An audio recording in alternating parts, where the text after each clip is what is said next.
tuwan yun sa akin. Sasabihin na, ano ba sabi sa akin? Di sinasabi yan nung nakipagkwentuhan ako.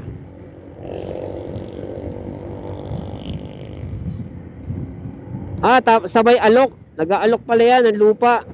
O, kita mo, double whammy yung gwardiya. Parang siguro sinabihan niya ng mga ahente doon. Sabi niya, boss, try mo mag-alok. Pag may naipasok ka sa akin, meron kang 1K kada tao, kada ulo. Oh. Kaya inaalok kami noon nung pupunta-punta kami diyan. Ma'am, baka may ano pa kayo, may gusto niyo pa kumuha ng lupa, di ba?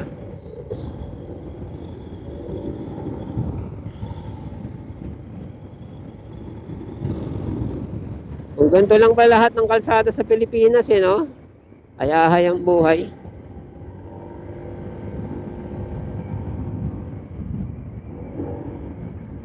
Actually, meron lugar sa Amerika na ganito kalapad Tapos ang traffic niya standstill pa rin. Chicago, anong lugar ba yon? State. Tapos yung picture na yon, parang luma na mga kotse, mga 18 pa eh. Grabe.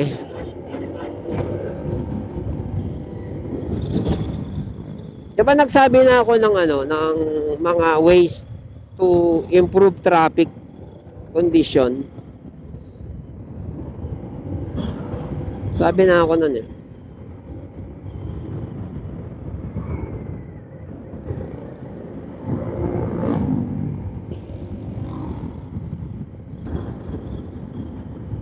Yun ko naalala ko Number 1, yung trabaho. O kahit sariling kusa mo na lang, mag-apply ka ng trabaho doon sa malapit sa'yo. Pinakamalapit sa'yo. Nakamalapit sa'yo.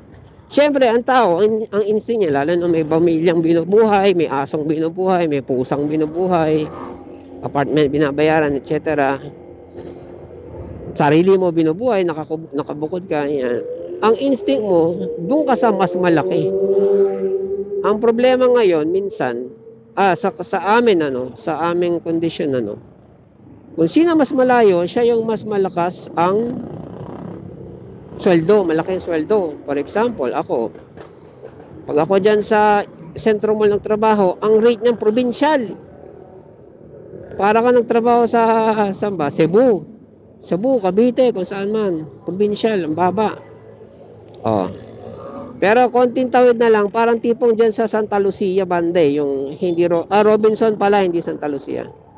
Pag tumawid ka na ng Santa Lucia, pag Robinson ka na, hindi na probinsyal, ganyan. Hanggang Eastwood na yan, hanggang QC na yan, ganyan. So lumaki na, lumayo ka nga lang. Layo pa tayo ng konti, punta ka ng Taguig. Alam ko sa Taguig nung nasa Eastwood pa ako, pinakamalaki ko ng sweldo diyan 25. Medyo nag-pioneer na ako noon. Nung agent nung nung lumipat ako, lang ba ako noon? 20 lang yata ako noon. Ako noon, sales. 20 plus commission, Eastwood yan. Ngayon sa mga kasamahan ko sa Dell, nung lumipat sila sa Taguig, nasa 30. Actually, 27, ganyan, 30, ganyan. Maganda-ganda na. Malayo nga lang. Kailangan magmotor araw-araw. Ayoko magmotor talaga eh. So, yun. Ngayon, balik tayo sa traffic. Dahil nga ang tendency ng tao, gusto niyang malayo, gusto niyang malaki, doon siya sa malayo. Ako, hindi ko pwede iwan pamilya ko. Pamilyado ako, ganyan. Kaya nagtsatsaga ako dito sa sa malapit. Ayan, sa Eastwood man lang, at least doon sanay na ako, etc. Budget na lang, ganyan. Ngayon, ito yung ko. Ito yung anak ko, panganay na babae pa lang, ginawa niya, total single naman siya. Dahil malaki sweldo sa Taguig, bumukod siya. May jowa siya ngayon, bukod siya. At least kaya nilang dalawa magbayad ng apartment, ganyan. Now, back sa traffic, okay, kung single ka, gusto mong magjowa, doon ka mag-rent sa malapit sa trabaho mo, malaki sweldo, okay. So, nakakontribute ngayon yung anak ko na pag sa traffic, di ba? Kasi nagbabike lang siya, sobrang lapit eh. Nakakontribute siya. Ang ko ngayon ganito, ang kung gobyerno tatanungin at company, ito makakatulong sa traffic yan. Sa company, number 1, piliin nyo yung malapit kay number 1. Well, still prerogative nyo yan kasi nga as per mga may-ari ng kumpanya, sabi na napakahirap kumuha ng empleyado. Pero kung makakakuha ka na rin lang ng empleyado, kung mamimili ka na rin lang, doon ka na mamili sa malalapit. Dahil unang-una magiging problema mo rin yan eh. Pag pinilit mo yung akala mong magaling pero malayo, baka pala absent yan, malilate, etc. Ganon. Sana okay yung audio ko. Mamaya sira yung audio ko.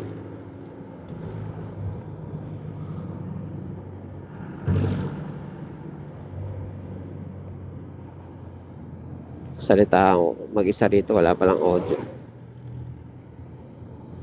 Okay, company. Okay. So, prerogative ng company. Pero isasuggest ko na ngayon sa may mga company. Unahin nyo yung malalapit.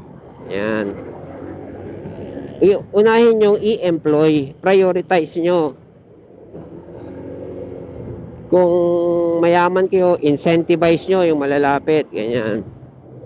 Tapos kung halimbawa, yung malapit, magre-rent. Halimbawa, single naman, magre-rent. Alang-alang sa company. O, bigyan nyo ng konting pasagi na baka makatulong to. Saka magre-rent dyan. Sige, ikukontsabahin naman yung apartment na yan. Baka makatulong na subsidize namin. Para company-wise, malapit yung travel mo from work to bahay.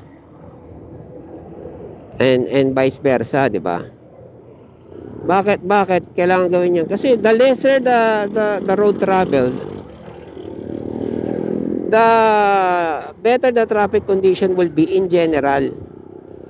Diba? Isipin mo ako, kunwari lang from dito sa Antipolo, bibiyaya ako hanggang Taguig. Araw-araw. Tapos dahil dyan sa mga ganyan, nakahanap ako ng same sweldo dito sa Centro Mall. Aba, lalakarin ko na yung Centro Mall na yan kahit di na ako magmotor. Diba? Magbabike ako at the most. Babike nga ako Eastwood eh. di yung tao na ako na nagta-travel mula Antipolo to Kogyo na nakamotor o nakakommute, nabawasan ng isa. Sipin mo, gawin mo sampang on a larger scale yan. At then laki ng iminainos niyan sa sa population ng kalsada at that certain point in time. Diba? Pagpalagay natin 9 to 5 yung trabaho. Okay, that's one. And number 2, yung yung graveyard shift. Medyo baba na sa listahan yun. Pero yung graveyard shift, malaking factor yan. Malaking factor yan dahil nahati yung hindi lahat nagsiksikan sa 9 to 5. Yan. So, malaking factor yan. Pero medyo baba na yan sa listahan. Dito sa mga above lang sa listahan, government. Okay, dagdag natin yung government. Paano yung government? Government, incentivize yung mga excuse me sakit na ng lalamunan ko. Incentivize nyo yung mga company na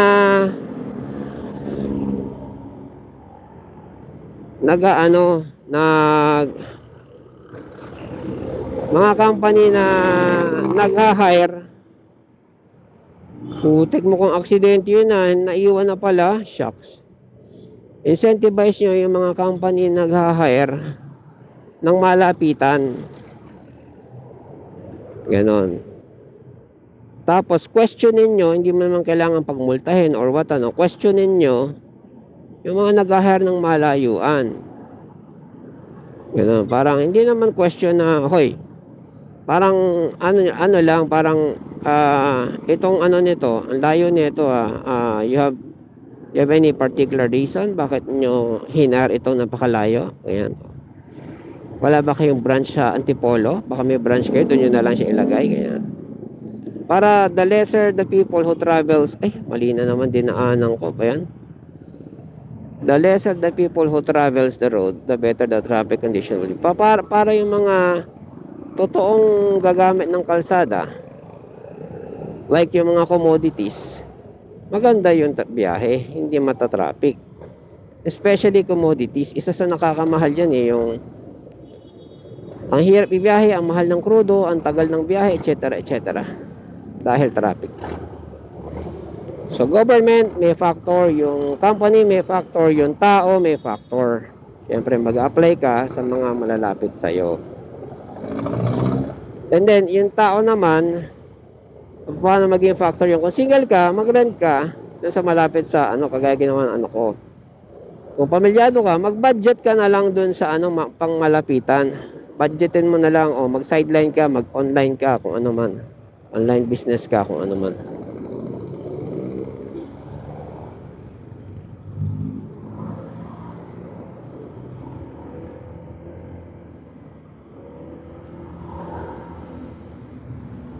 Pandagdag income.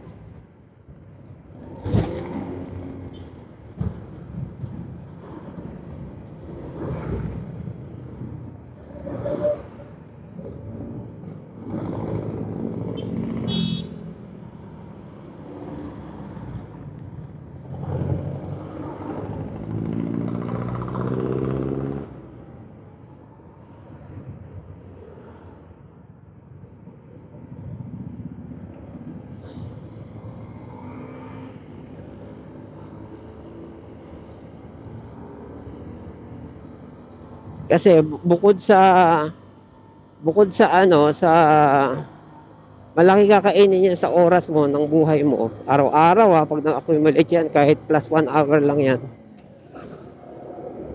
Bukod dyan, pag nag-traffic yan, mas lalong magmumultiply yan. Magmumultiply yung oras na kakainin. So, imbis na napapahinga mo na, spend time with your family and all, magawa mo sa ibang project yung oras mo, nasa traffic ka tuloy. So siya sa progress ng buhay mo, nakabawas. Okay, ano susunod? Government ganito, gandahan nyo yung yung public transport. Kung halimbawa nagawa na lahat, lumuwag na, maganda na, ganyan. Gandaan yung public transport. Like what? Yung kalsada, yung public transport, yung yung LRT, MRT, ganyan. Focus kayo dyan. Diba si Marcos nga, sabi niya, dadagdagan niya ng, ng tren yung LRT.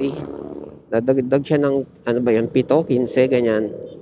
Sabi, naisip ko, pwede pala magdagdag ng gano'n. Yan, ganyan. Or habaan pa yung tren, kung ano man. Basta may sinabi siyang project na Tapos, yun, ituloy yung mga infrastructure ng, ng tren na magdagdag ng wala dito hanggang Bulacan, kung saan man yung mga project nilang existing, ganyan.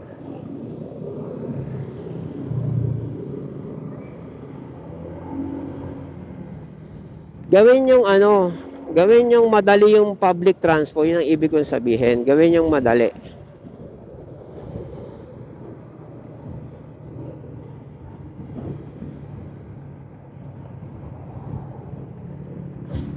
Yung tipong pag gusto ko mag-commute mula dito hanggang Olongapo, pwede bang isang sakayan lang?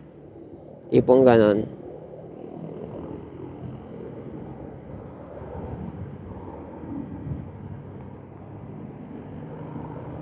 Para yung tao convenient mag-commute, hindi na ng kotse. Hindi na maghangad na magkotse. Tapos yung tren, kunwari mag-tren gawin yung yung tren, yung pleasurable ba?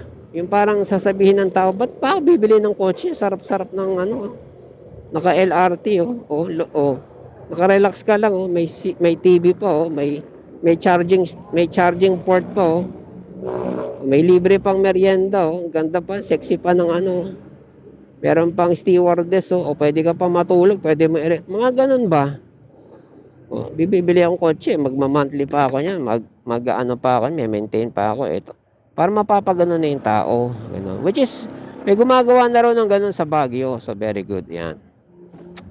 Ano pa ba? So yung kalsada, gandahan nila yung mga pagre-repair. Pag-repair ng kalsada, huwag yung patsi-patsi. Huwag patsi-patsi. Kung repair. Kay Marcos ko nga lang nakita, kaya tuwan-tuwa kay Marcos eh. Na pag repair talaga. Isang buo. Hindi tawag na ito.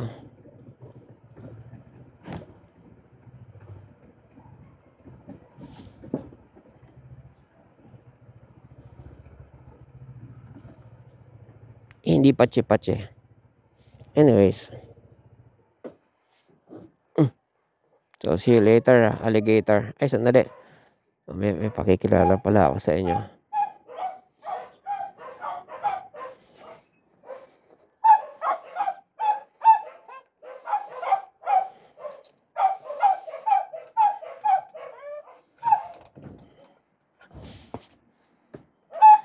Wait lang pasok ko lang motor.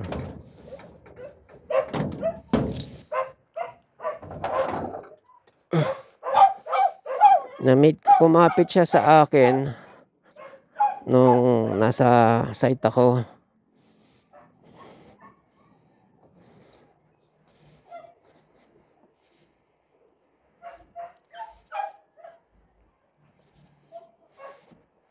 Kumapit sa boots ko. Kasi nung naglalakad ako, nakasabit siya sa boots ko.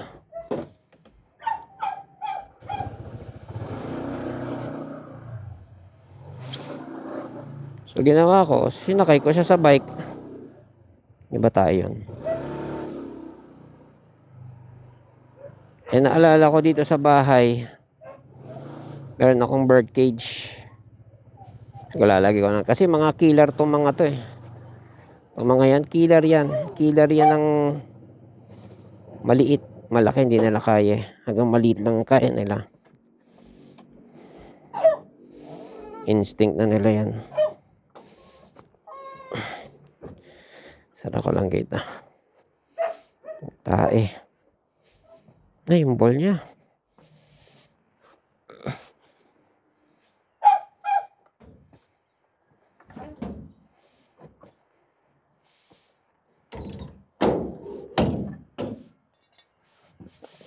Di ba sa Prague, libre daw yung public transport? Napaka na bansa na yun, napaka unlad. Yan siya. Wala pang pangalan yan. Kasi baka mamatay pa rin eh. Hello, patay yan pag bumaba yan. Dyan lang muna siya. Para may tagakain ako ng bubuit. Okay, see you later, alligator. Bye.